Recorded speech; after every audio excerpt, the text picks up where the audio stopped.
22 versus 32 in pocket guns. What I have here is going to be 32 Smith & Wesson long. This is an old cartridge. It came out about the same time as the 38 Special. It's not been as popular, but it's been relatively popular. It's a pretty good cartridge. And before you say this, this is a pocket gun, and I'm going to tell you why it's a pocket gun. Because I carry it every day in my pocket. I have for about the past year. It's a really great pocket gun. I normally carry 327 Federal Magnum in it because that's what it's chambered in. But a 327 Federal Magnum will shoot 327s. It'll shoot 32 H&R mag. It'll shoot 32 Smith & Wesson long. Then you can also chamber 32 Smith & Wesson and 32 ACP, but it's not really recommended. But 32 Smith & Wesson long, it's a decent cartridge, and we have our 22 here, and we're going to run through the Beretta Bobcat. Now, one might ask, why'd you pick this ammunition? And the main reason here is both of these, this is Aguila and Smagtech, both of these are foreign made, and they're both relatively heavy for caliber, and both very powerful for caliber. The Interceptor 22 hollow point 40 grain is, I believe it's the most powerful 22 long rifle cartridge out there, but that's through a rifle, so we're not really going to get necessarily the most powerful handgun cartridge, but we probably will get pretty powerful in this. Now, as our 32 stands, that is actually one of the more powerful ones because I ran it through the chronograph in the past.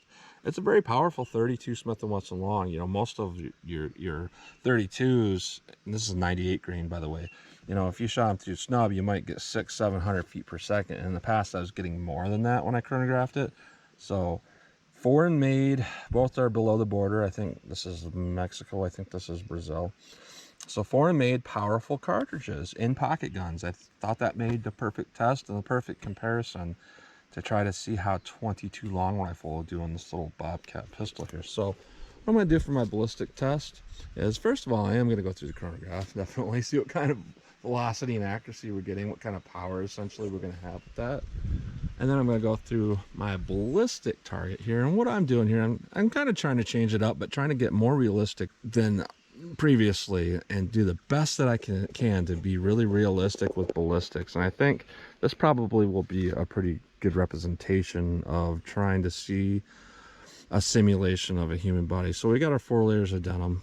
Then we have 3 inches of clear ballistics, 10% clear ballistics. Then we have a 1/4 inch medium density fiberboard. That's going to represent hitting our ribs or our sternum and back into more ballistics shell. So that's going to be a pretty good way to test this. So this fiberboard, if you were to take that out of the equation versus in the equation, typically this takes away about 2 inches. So if you saw a bullet at 10 inches, technically that would be 12 inches of this, but the difference is fiberboard will make a bullet expand that might not normally expand. But in a real world shooting, you're going to hit stuff that's hard if you make a good shot. So I feel like this is the most realistic way to test ammunition. So what I'm looking for, I'm looking to get 10 inches. If I can get 10 inches of a wound path even, I'm going to be satisfied that that's 12 inches. And 12 inches is our bare minimum as far as the FBI protocol goes, 12 to 18. So this should be a really fun test to see if 32 is deadly or not. Well, it's obviously deadly, but if it's going to be effective. And I have my steel silhouette up here at 25 yards. This full-sized ISPC size target, and this gives me kind of a realistic world view if I had to shoot at that distance. And there are limited applications for you if you had to do that. So anyways, enough talk. Let's get started with this test. All right, first up is a 32 Smith & Wesson long. I don't see a rate of velocity on that box, but we're just going to have to see what we get. We're 5 yards from the target, 4 yards from the chronograph. Let's see what we get with this 98 grain semi-jacketed hollow points. 32 Smith & Wesson long. $741. $751.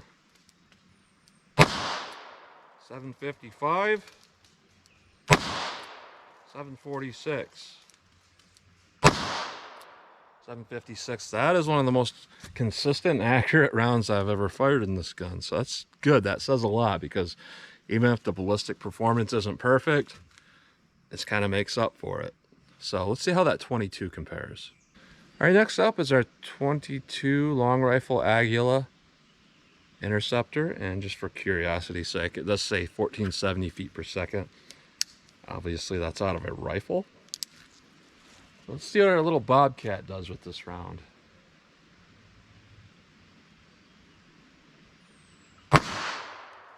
.962, 954, 933. I pulled that one high. 965, 943. So other than me pulling around pretty high, you know, we're very accurate and our velocity's relatively consistent, and that's definitely something I want, because I ran some different ammo through this. I believe it was the, what was it? It was a defensive ammo. I ran through it. It's just awful. I mean, we were between 700 and 1,000 feet per second, just all over the place. So this is actually really consistent out of this pistol. So definitely happy with that part of that, of the aspect of this. So let's hit our ballistic gel block and see how these two compare to each other. All right, first up we have our 32 Smith & Wesson long. We're gonna go right through that fiber board. So let's see what we get.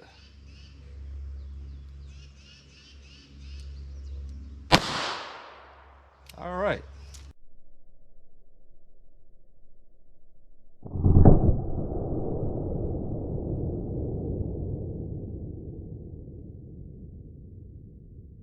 So sometimes these numbers right here don't line up with what I'm seeing, because this is a widescreen camera and it stretches them. Sometimes it does, but what it looks like we have is decent expansion, and we're at about 9.5 inches penetration, which is about, you know, 11.5 typically if we did not use this fiberboard. So what I am going to do here is we're going to take this off, going to clean this up, and then we're going to shoot it without the fiberboard for our quote-unquote gut shot, and we'll see if that will make a difference on how this bullet performs. So let's do that. All right, without the fiberboard, our quote-unquote gut shot, let's see what this does. Aim a little bit higher. All right.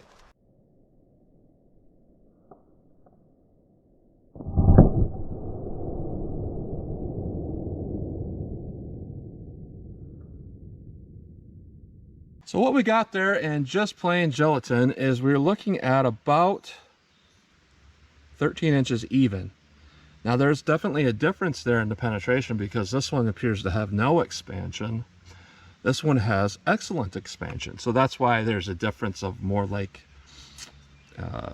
3 inches to that equation, because this is performing the way it would through, I suppose, a real world, you know, rib cage, as where this is just kind of a gut shot. It's going to go a little bit deeper. So let's move on to the 22 and see if it can compare to this. All right, next up we have our Interceptor 22. Let's see what it'll do through our fiberboard.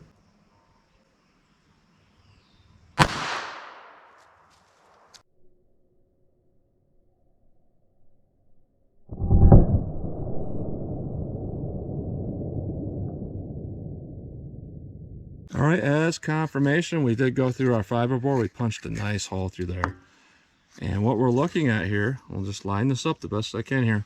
We're looking at our damage path is about 12 inches even. So that's going to be 14 inches typically, and we have really good expansion. So let's do our quote-unquote gut shot and see how it does. All right, here is our gut shot. Let's see how this does.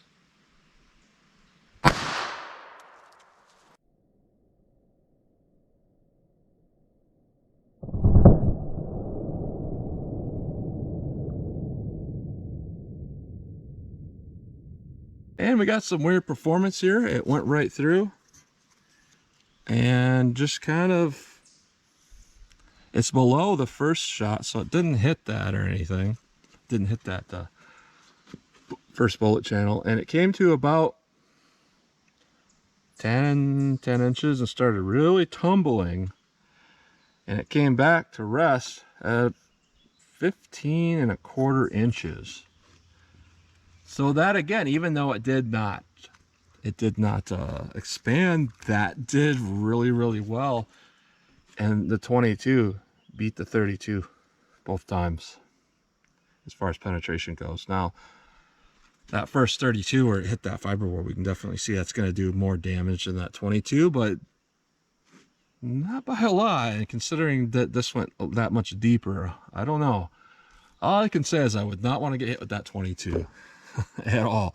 And I know a lot of people say that I wouldn't want to get hit with anything. Well, not realistically. I think this would do some serious damage to your internal body more than anything else, like just your cheap lead round nose bullet that's 22. So let's move on to our 25-yard accuracy and see how these do.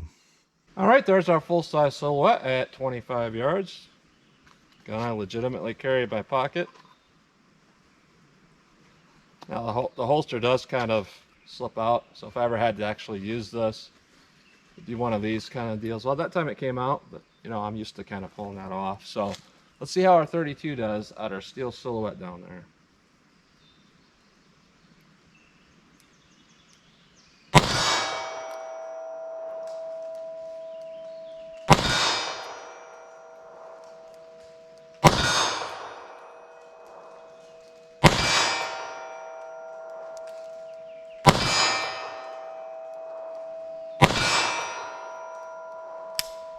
So I would feel legitimately well armed with this round for other reasons that are not always listed. No recoil, pretty much. Point of aim and impact accuracy at 5 yards and 25. And if you ever had to shoot this, probably less disorientation when you're shooting it because it's not very loud. So let's see how that 22 compares. All right, 22 long rifle. Let's see how this one does.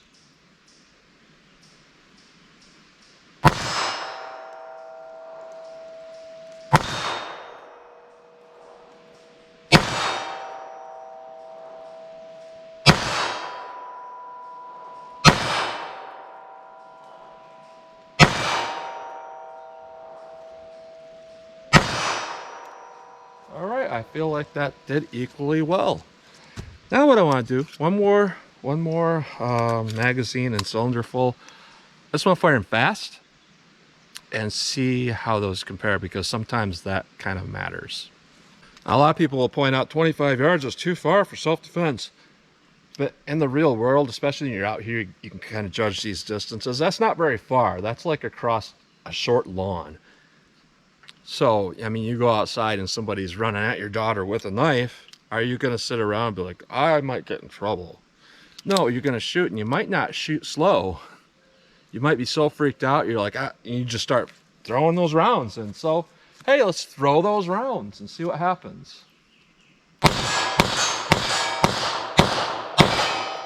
All right, a couple misses there. Let me try that with the 22 and see how that compares. All right, we got the 22 here. Let's see what happens when I just kind of throw these rounds.